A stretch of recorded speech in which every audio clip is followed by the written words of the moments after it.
Hello, how y'all doing? This is what my question is. What is it like being a white supremacist? That's what my question is. Put yourself in their shoes.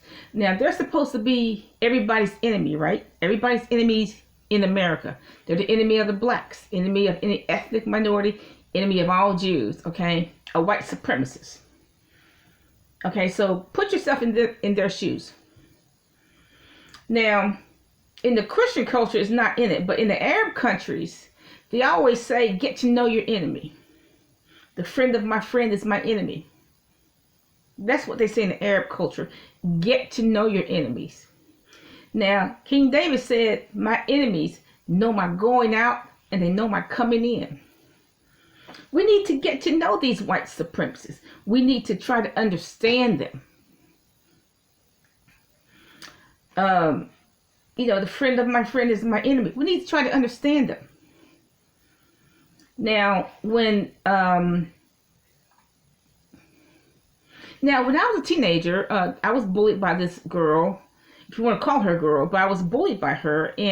But once I studied her, I understood her. She lived in a shotgun shanty. She dressed poorly. And so she was frustrated. That's why she bullied people. Anybody, white, black, anybody who was different from her. Because I guess she was angry because she was poor. Now, when everybody hears the word white supremacist, everybody gets a little bit of fear, which is what they want. They want you to be fearful. They want you to be intimidated. But you don't need to be fearful. You need to be knowledgeable. That's what you need to be. Now, see, white supremacists are brainwashed from the time they're young to hate all blacks. As they get older, that goes into, okay, they hate blacks, they hate Koreans, they hate Jews, they hate anyone who's non-white. Okay, so in Asians, anyone who's non-white, they're brainwashed, and it is brainwashing to believe that white people are the biggest, the baddest, the smartest, and the strongest, and the best and the brightest. Which is, it's just brainwashing because it's not true. Now, why it's not true is a long video, okay?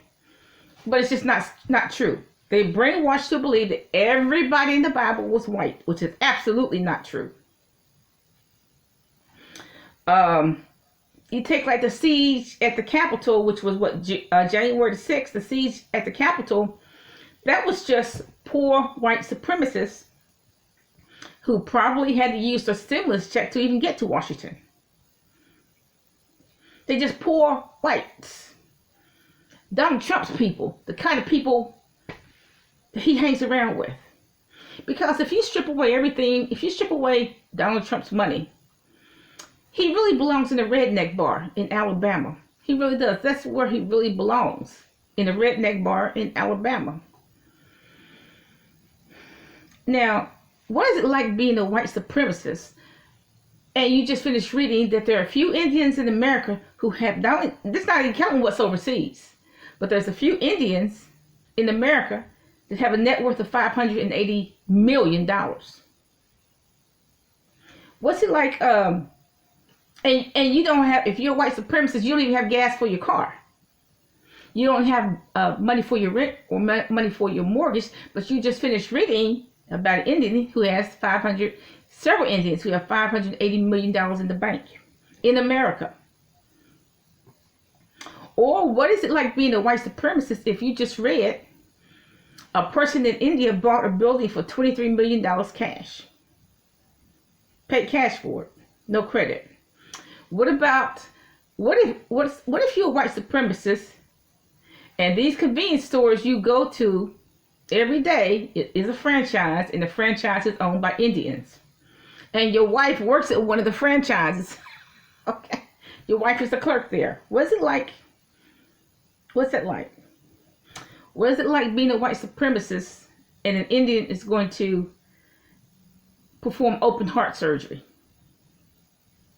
Or an Indian is going to perform thyroid surgery? What is it like being a white supremacist when that happens? What happens there? If a person's a white supremacist, they're going to be mad, but they're going to have to rethink what is this business of being a white supremacist, because it's a total lie. A white supremacist will see Koreans out working every day. They make a whole lot of money on just some false nails, on wigs, cosmetics, foolishness, on hair, anything to do with hair and nails, which is foolishness. But they work every day. They go out there and work every day. And they're making a whole lot of money. But what if you are a white supremacist? You don't have any prospects for making any money. You don't have any prospects at all. But you see the Korean going out there working every day. They have either fish shop, pocketbook shop, fake nails, and wig shop. They're working every day. You're not working anywhere if you're a white supremacist. What if you're a white supremacist and you just notice in your neighborhood alone, like I do, that the Mexicans, the Central Americans, the lowly, primitive Central Americans have an extended cab truck and a better car than you do. They have Escalades. Okay, they have Yukons, and all you have is a 20-year-old car. What are you going to do if you're a white supremacist if you know the government pays the rent for all Central Americans, male or female? It pays the mortgage for all Central Americans, male or female. It pays all the food for Central Americans and gives them a well check, every last one of them. What are you going to do if you're a white supremacist? Because the government doesn't pay nothing for you, doesn't pay for your mortgage, rent, or your food. Plus, they live in a split foyer. And what do you live in? One-story shack. They pay. What are you going to do if you're split? If you are a white supremacist, what are you going to do if you found out by looking at the public records that the Mexicans paid, the Central Americans paid cash for that house? They paid cash for a $200,000 house. They paid cash for a $120,000 home, and it's a split foyer. What are you going to do if you're a white supremacist and you go look on YouTube and the Asian channels have 1.8 million subscribers? They're making $200,000 a month from Google. Okay? And all you have is 425 subscribers. What are you going to do if you're a white supremacist, if you see all that? What are you going to do if you're a white supremacist and all the people who are in the high school class, the ones at the top, or Central Americans, blacks, Asians, or Indians at the very top of the high school classes? What are you going to do if you are white supremacist and you understand that the Indians, Koreans, Chinese, and Mexicans don't go to the food bank? It's only the blacks. The blacks are going to the food bank, but the whites are going to the food bank every week, including you, you, the white supremacists. But these ethnic groups are not going to the food bank. Why? Because they have enough money in their bank that if they did not work for 5 years, they're not going to be hurt. They have money in the bank. You don't have any in the bank. They got plenty of money in the bank. Okay? What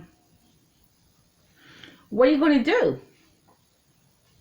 Well, the Mexicans are eating better than you are. You're an American. You're a white supremacist American, and Mexicans are eating better than you are. They're fatter than you are, too. So, what are you going to do if you're a white supremacist and there's a construction site down there? They're building either new townhouses or they're building a new shopping center, a new grocery store. And they hire the Central American illegals before they hire you. Ain't no white men working at the... What are you going to do? Ain't no white men working at this construction site. They hired all Central American illegals. No blacks, no whites. What are you going to do if you're a white supremacist? You should rethink it. If you're a white supremacist, you should rethink all that. And what you should know is that it's a whole lie. You've been brainwashed. As as Malcolm X said, you've been hoodwinked. You've been brainwashed. You've been had. Have a nice day.